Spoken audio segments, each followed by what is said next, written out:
여러분 안녕하세요. 오늘은 결국엔 자기 발견이라는 최호진 씨가 쓴 책을 가지고 리뷰를 해보도록 할게요. 어디로 가야 할지 모를 때 하고 싶은 100가지 버킷리스트 쓰기라는 내용이 되겠습니다. 이 저자는 임원을 꿈꿨던 금융맨이었는데 다양한 분야 일을 하면서 회사에서 잘 나간다고 인정을 받던 중에 갑자기 번아웃 현상이 나타나서 회사를 휴직을 했고 그 다음에 이제 버킷리스트를 씁니다. 살 날이 1년밖에 남지 않았다 가정을 하고 1년 동안 하고 싶은 100가지를 쓴 다음에 본인이 느꼈던 이야기들을 정리를 한 것 같습니다. 이 책은 좀 특이한 것이 버킷리스트 추천 내용이 나와 있습니다. 저자와 함께 버킷리스트를 만드는 워크숍에 참여했던 사람들이 느꼈던 이야기를 써준 것 같아요. 그런 내용들이 조금씩 실려 있습니다. 서문에 보면은 남들이 정한 행복이 아닌 내가 정한 행복으로 가겠다 이런 내용이 담겨 있죠. 자신이 좋아하고 잘하는 것을 찾는 것에서부터 새 출발을 해보자. 꿈이 있어야 행복도 따라오고 돈도 따라온다. 남들이 정한 기준이 아닌 내가 정한 기준으로, 남들이 정한 행복이 아닌 내가 정한 행복으로, 이 책을 통해서 많은 분들이 그런 기회를 얻었으면 좋겠다라는 취지를 담고 있습니다. 목차를 보면 후보도 회사 가기가 죽기보다 힘든 직장인이었다. 두 번째, 버킷리스트 잘 쓰는 방법. 세 번째, 반짝반짝 빛나는 내 자리를 찾았습니다. 마지막에 에필로그와 2021년 버킷리스트를 담고 있습니다. 버킷리스트 하면 여러분이 이 버킷이란 말이 킥 더 버킷이란 말이 있죠.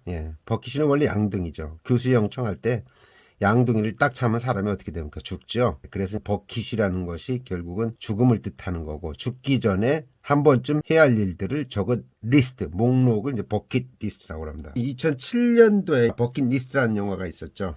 저도 그 영화 봤는데, 시한부 판정을 받은 두 주인공이 죽기 전에 하고 싶은 일들을 목록을 작성해서 함께 여행을 떠납니다. 그래서 삶의 만족도를 높이기 위해서 활용되는 수단 하나로 버킷 리스트를 사람들이 하고 있죠. 원래 이 영화를 보면은 줄거리 저도 이제 본 기억이 나는데 코미디 비슷한 영화였죠. 두 명 다 말기 환자였는데 한 사람은 돈이 많은 병원까지 갖고 있는 그런 사람이었고, 한 사람은 이제 자동차 정비공인가 그랬죠. 두 사람이 같은 병실에 있으면서 이런저런 이야기를 나누다가 한 사람이 쓴 버킷리스트를 보죠. 그걸 보면서 우리 둘이 한번 해보자. 그래서 스카이다이빙도 해보고 북극도 한번 가보고 뭐 만리장성에서 오토바이도 몰죠. 그리고 아프리카 사파리에서 모험을 즐기기도 하고 이런저런 걸 하다가 나중에는 결국은 저 두 사람이 다 죽는데, 단순하게 죽음을 맞이하는 것보다는 의미 있게 한번 세상을 살아보고 가는 것도 가치가 있지 않느냐, 그런 생각이 든 내용입니다. 근데 그거는 때가 되신 분들이 하는 것이고, 젊은 사람들 입장에서는 이 작가가 얘기하는 것처럼 버킷리스트를 쓰다 보면 결국엔 자기 발견이 되지 않느냐, 이런 이야기를 하는 것 같아요. 하고 싶은 일 100가지 쓰기, 버킷리스트를 만나다. 저자는 2018년이 끝나면 내가 죽는다는 그런 가정을 하고 죽기 전에 하고 싶은 일 100가지를 적어봤는데 20개까지는 쉽게 적었는데 30개까지가 한계였다. 다행히 몇 가지 팁을 듣고서 2박 3일을 더 고민한 끝에 100개를 채웠다는 거죠. 근데 100개의 버킷들을 만들고 보니까 열정이라는 게 새순 돋듯이 솟아나는 기분이 들었고, 그 100가지 적은 것 중에서는 회사에서 하고 싶은 일이 하나도 없었다. 그래서 진짜 좋아하는 거, 잘할 수 있는 것을 제대로 한번 찾아보고 싶다는 생각에 휴직을 했고 잠시 인생의 마침표를 찍게 되었다. 그래서 하고 싶은 일 100가지를 함께 모여서 쓰는 버킷리스트 워크숍을 갔었던 것 같습니다. 저자는 버킷리스트를 인생의 내비게이션이라고 표현하고 있어요. 2부에서 버킷리스트 잘 쓰는 법에 대한 얘기를 다루고 있는데, 버킷리스트 쓰는 것도 연습이 필요하다. 안드레이 에릭슨이 자신의 책 1만 시간의 재발견에서 이야기한 내용을 토대로 해가지고 무조건 1만 시간을 투여한다고 해서 전문가가 되는 건 아니다. 의식적인 노력과 훈련이 수반돼야 전문가의 수준에 이를 수 있다라고 이야기를 합니다. 평생 하고 싶은 일 100개 채우는 것도 뻐거운데 1년 동안에 하고 싶은 걸 100가지 쓰라. 굉장히 힘들다는 얘기죠. 그런데 필요한 것은 바로 연습이다. 연습을 하다 보면 이런 것들도 자연스럽게 빨리빨리 찾을 수 있다라는 얘기입니다. 그래서 어떤 프로젝트를 통해서 매일 5분 동안 했던 고민이 내가 어떤 일을 하며 살아갈지에 대해서 좋은 연습이 되었다고 하는 거죠. 30번의 연습이 끝난 뒤에 이전보다 훨씬 더 자신에 대한 믿음과 강한 자신감을 갖는 계기가 되었고, 한 가지 중요한 포인트가 있다면 종이에 적는 것이다. 영혼을 위한 닭고기 스프, 마음을 열어주는 100가지 이야기, 그 잭켄필드와 마크 빅터 한센이 기록이 중요하다는 사실을 강조했죠. 꿈과 목표를 종이에 기록하는 거, 생각하는 연습, 기록하는 연습. 이 상호 보완적인 관계를 생각과 기록은 내가 무엇을 원하는지 연습하는 하나의 세트를 할 수 있다. 그래서 하루 5분 내가 하고 싶은 일을 생각하고 그것을 기록하는 연습이 필요하다. 용불용설이라는 말이 있죠. 예. 하는 일을 계속 하다 보면 사용하는 기관도 발달하는 것처럼 이용하지 않으면 퇴화한다는 얘기죠. 네. 자, 3년 뒤 멋진 내 모습을 상상해보자. 버킷 리스트 쓰기를 잘할 수 있는 첫 번째 방법으로 하루 5분 동안 생각하고 종이에 기록하는 연습에 대한 얘기가 있었는데, 두 번째는 이제 특정 시점 뒤에 내 모습을 상상하며 버킷을 써보는 것을 제안하고 있습니다. 그 다음에 하고 못하고는 한계를 둘 필요는 없다. 버킷리스트를 다 썼다고 해서 그거를 전부 해야 될 필요는 없다는 얘기죠. 이 책의 제목이 이제 결국엔 자기 발견 아닙니까? 네, 그런 것처럼 아티스트 웨이에 소개된 매일 30분씩 일기 쓰기를 추천을 했네요.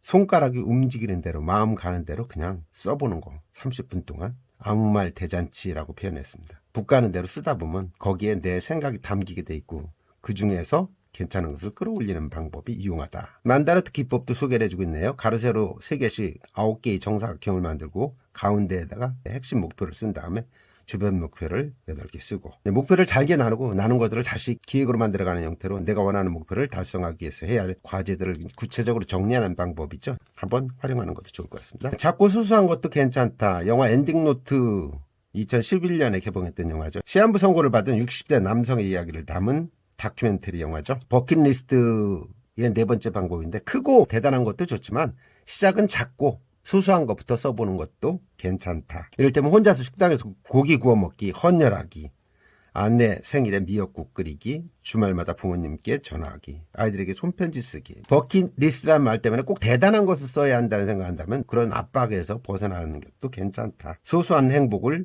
누려보라는 얘기죠. 그 다음에 이왕이면 구체적이고 세세하게 써보자. 아주 작은 습관의 힘 사례를 들면서 버킷 쓰기를 잘하는 5번째 방법은 구체적이고 세밀하게 분명히 쓰는 것을 언급하고 있습니다. 유튜브 구독자 1000명 만들기, 이런 걸 버킷으로 하는 것도 소개를 해주고 있네요. 몇 가지 버킷에 대해서는 세분화된 실행 계획으로 구체적으로 써보는 것들이 중요하다는 이야기입니다. 그 다음에 숫자를 넣으면 실천력이 올라간다 라는 표현인데, 저자가 2017년에 새 계획을 세울 때 영어 토론 해보기, 운동에서 몸무게 73kg 만들기, 회사 외 5명 인맥 만들기, 아이들한테 화내지 않기, 요리하기, 5가지를 했는데 결국은 이 숫자가 들어간 몸무게 73kg 만들기, 회사 외 5명 인맥 만들기만 하고 나머지는 못했다는 거죠. 그래서 목표를 세울 때는 숫자가 들어간 것을 하는 게 좋다. 이거 관련해서 조지 도란이 쓴 스마트 방법론도 있죠.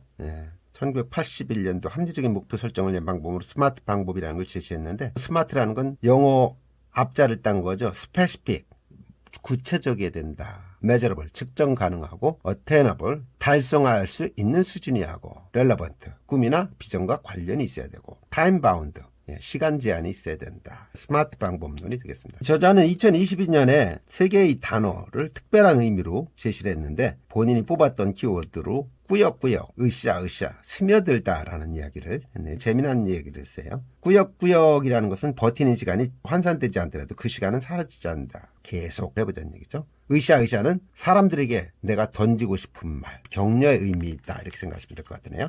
마지막으로 스며들다는 블로그 이웃 덕분에 알게 된 단어인데, 그 사람은 이제 자기가 글을 쓸 때마다 스며들었습니다, 이런 표현을 많이 했다는 거죠. 천천히 스며들어 주변을 짙게 물들이는 사람이 되고 싶었다. 그래서 스며들다라는 표현도 멋있게 활용을 했네요. 2021년도에는 나를 설명하는 키워드를 새롭게 만들어서 꾸역꾸역 들인 시간을 소중히 여기는 사람, 선한 영향력을 믿는 외향형 인간, 욕심꾸러기 멀티플레이어, 이렇게 3가지로 정리를 했었다고 하네요. 자세히 보고 오래 보아야 아름답다라는 식구처럼 100개의 버킷 리스트들도 뚫어지게 쳐다보고 계속해서 바라보다 보면은 그 속에 담겨있는 의미를 찾을 수 있다 라는 이야기도 하고 있습니다. 다음에 333 버킷에 대한 얘기입니다. 첫 번째 항목으로 1년 동안 반드시 꼭 이루고 싶은 3가지를 정해보라고 말하고 싶다는 얘기죠. 두 번째는 정리할 3가지를 가장 먼저 쓴 버킷이다. 마지막 3번째는 당장 실천할 수 있는 사소한 3가지를 정리하는 것이다. 이렇게 이야기를 하고 있습니다. 다음에 버킷리스트 워크숍을 진행하기에 앞서서 참여자들에게 사전 과제를 주는 것이 중요하고, 하고 싶은 일 30가지를 먼저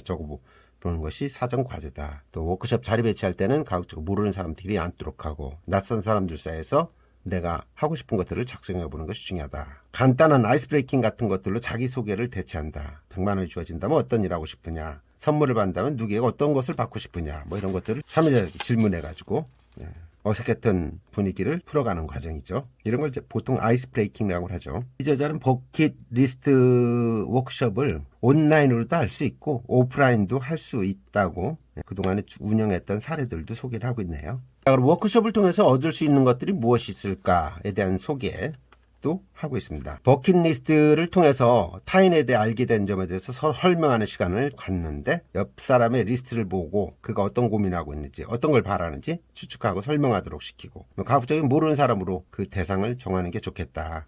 버킷리스트 워크숍은 내가 무엇을 원하는지 쓰는 시간과 그것을 바탕으로 해서 내가 어떤 사람인지 생각하는 거, 그리고 새로운 연대를 형성하는 시간, 이 시간을 통해서 완벽한 자기 발견에 이르를 수 있다라고 소개하고 있습니다. 버킷리스트 워크숍 어떤 사람들한테 적합할까요? 저자는 개인적으로 가족과 함께하는 버킷 쓰기가 제일 추천하고 싶다. 특히 이제 초등학생 자녀들과 매년 버킷리스트를 하고 있는데 아이들이 잘 따라와셔서 아주 좋다 얘기를 하고 있네요. 직장인이라면 신입사원뿐만 아니라 입사 후 1년 정도가 지나서 리프레시 연수를 할 때 버킷리스트 워크숍을 해보는 것도 유용하지 않을까라는 제안을 하고 있네요. 3부 반짝반짝 빛나는 내 자리를 찾았습니다. 저자는 몇몇 사람들하고 같이 책을 읽고 토론하는 독서 모임을 하고 있는데 문여한 작가가 여행하는 인간에서 했던 자신을 알기 위해 구체적인 행동만큼 중요한 게 없다. 내가 선택하고 행동으로 옮긴 것들을 돌아보는 것이야말로 스스로를 이해하는 데 큰 도움이 된다.